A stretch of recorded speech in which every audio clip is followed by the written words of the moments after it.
দেখতে এলাম চক্ষু মেলিয়া কুষ্টিয়া রবীন্দ্রনাথ ঠাকুরের কুঠিবাড়ি। ভিতরের প্রবেশ করতেই নয়নাভিরাম দৃশ্য এবং প্রধান দ্বারে আমরা মিলিত হলাম। এই প্রধান দ্বারে দাঁড়িয়ে আমরা স্মৃতিতে রাখার জন্য প্রত্যেকে দাঁড়িয়ে পড়লাম ভিডিওতে ফ্রেমবন্দি হওয়ার জন্য। স্মৃতি হয়ে থাক আমাদের এই সময়টুকু। রবীন্দ্রনাথের কুঠিবাড়ি সাহিত্যের দিকপাল রবি ঠাকুরের বাড়ি, এটা না দেখলে কখনো পর্যন্ত মনের তৃপ্তিতা আসে না। তাই মনের বাসনা এবং তৃপ্ত করার জন্য আমরা চলে এলাম রবীন্দ্রনাথের কুঠিবাড়ি। টিকিট কেটে সকল বিধি অনুসরণ করে ভিতরে প্রবেশ করলাম। যে যার মতো দেখে আবেগপ্লুত হয়ে ছবি এবং নানানভাবে চারিদিকে ঘুরে ঘুরে দেখতে লাগলাম। এই গেটের ওই পাশে হচ্ছে রবীন্দ্রনাথের মূল কুঠিবাড়ি। এর পর চারিদিকে সজ্জিত করে সুন্দরভাবে সাজানো হয়েছে এই কুঠিবাড়ির চারিদিকের স্থানটুকু। এবং দেখতে পাচ্ছি এটা হচ্ছে রবীন্দ্র কমপ্লেক্স। এই কমপ্লেক্সটি অতি সাম্প্রতিক সময় তৈরি করা হয়েছে এবং ভিতরে শিলাইদহ কুঠিবাড়ি 0 কিলোমিটার, অর্থাৎ এরপরে শুধুমাত্র কুঠিবাড়িটাই। এই হচ্ছে প্রধান কুঠিবাড়ির ঘরটা, যেটা রবীন্দ্রনাথ ঠাকুরের সময় তৈরি করা, এখনও অক্ষতভাবে সেভাবেই আছে। ভিতরে আমরা প্রবেশ করলাম এবং দেখতে পাবো এখানে রবীন্দ্রনাথ ঠাকুরের ব্যবহৃত জিনিসপত্র। 2টো পালকি দেখছি, সেই সময় রবীন্দ্রনাথ ঠাকুরের ব্যবহৃত পালকি, এবং একটি আলমারি দেখছি খাজনা আদায় করার এবং প্রয়োজনীয় কাগজপত্র এবং দলিলপত্র রাখার জন্য। এটা হচ্ছে রবীন্দ্রনাথ ঠাকুরের খাজনা আদায়ের ঘর। ভিতরে প্রবেশ করলাম।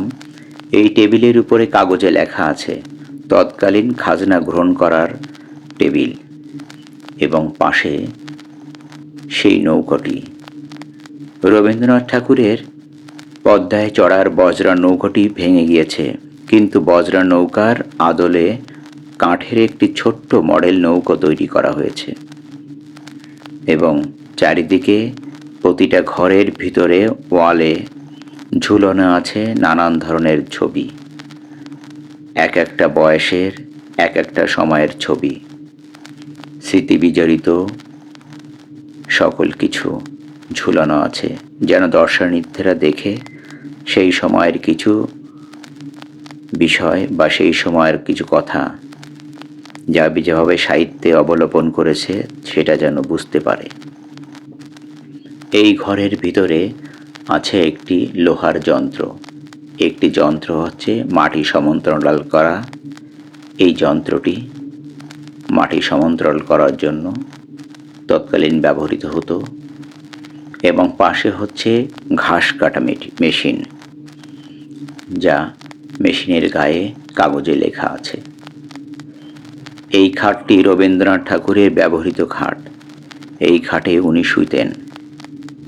পাশে কাগজে ছোট্ট করে লেখা আছে, এবং আলনা, উনি কাগজ কাপড়পত্র এখানে রাখতেন। সকল কিছু ব্যবহৃত। এটা হচ্ছে স্বরলিপি, ফ্রেম করে ওয়ালে ঝুলানো আছে স্বরলিপি।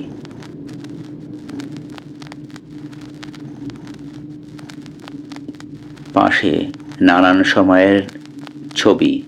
তৎকালীন সময়ে সাদা কালো ছবি ছিল প্রধান বিষয়।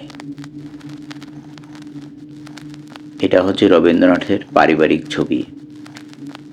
এর পাশে এই ছবিটি হচ্ছে রবীন্দ্রনাথ ঠাকুরের শ্বশুর বাড়ির ছবি, যেটা ফুলতলায় অবস্থিত। এক একটি বাড়ি এক একটি জায়গার ছবি এখানে সুন্দরভাবে সাজানো আছে।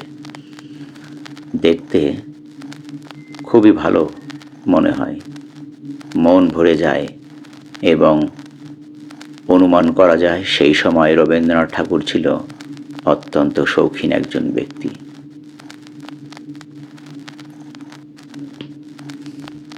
যাই হোক, আমরা সকল কিছু দেখতে লাগলাম এবং আমাদের সাথে যারা আছে সঙ্গীরা প্রত্যেকে আলাদা আলাদাভাবে দেখতে লাগলো।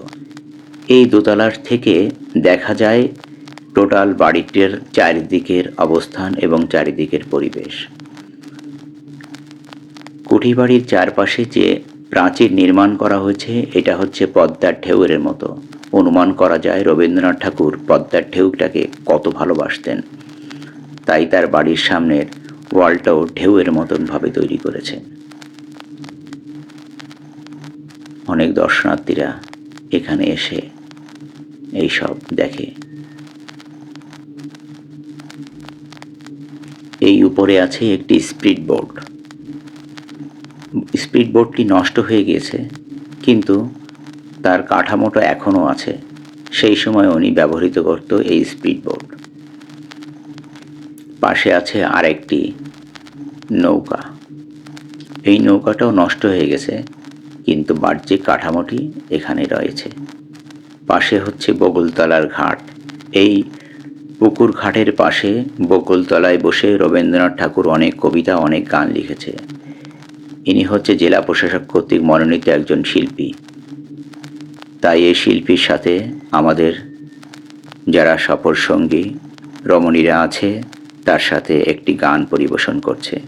একসাথে একটি গান গেয়ে স্মৃতির মুহূর্তটুকু ধরে রাখছে। এই শিল্পী প্রত্যেকটা সময় সকাল থেকে বিকাল পর্যন্ত এখানে কাটায়। আমরা রবীন্দ্রনাথের কুঠিবাড়ি শেষ করে এখানে আসলাম পদ্মার চরে।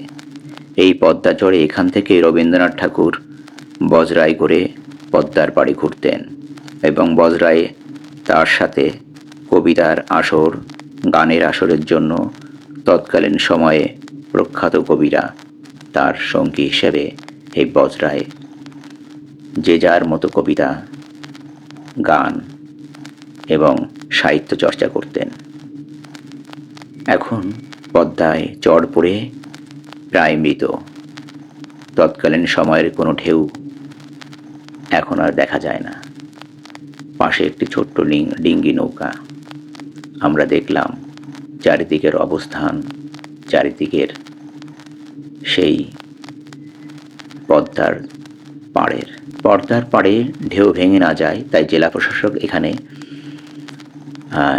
ব্লক দিয়ে, সিমেন্ট দ্বারা নির্মিত ব্লক দিয়ে এখানে পদ্মার পাড় ভেঙে যাওয়ার রোধ তৈরি করেছে।